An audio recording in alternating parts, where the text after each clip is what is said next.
everyone! Welcome back to Story Time with Hajira.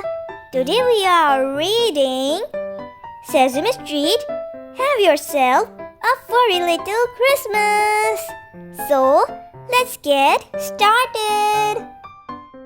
Greetings, Elmo. I have brought the Christmas stocking for our big holiday celebration. Oh, thank you, Grover.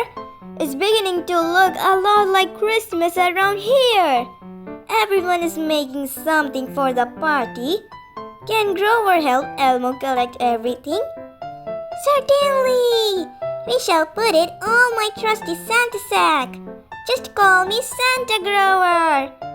Off we go! We made paper garlands for the tree. And they're so delicious! Want a taste? We will save them for the tree cookie monster. Jingle bells, jingle bells.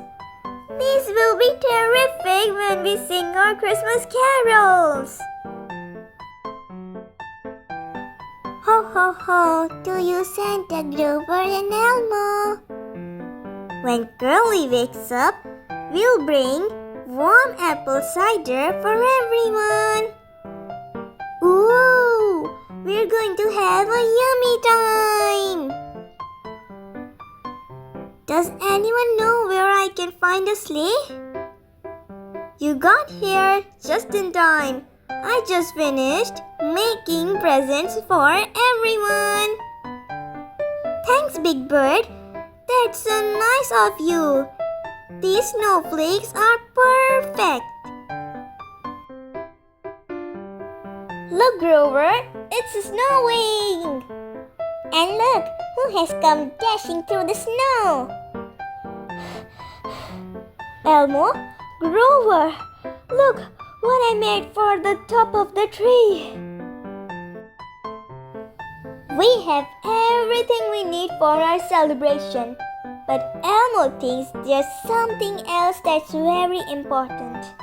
What is it? Perhaps some elves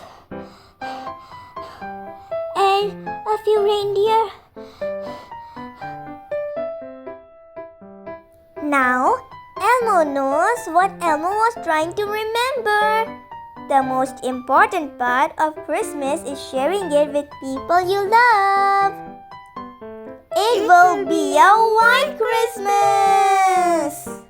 Jingle bells, jingle bells. Have yourselves a furry little Christmas, everybody!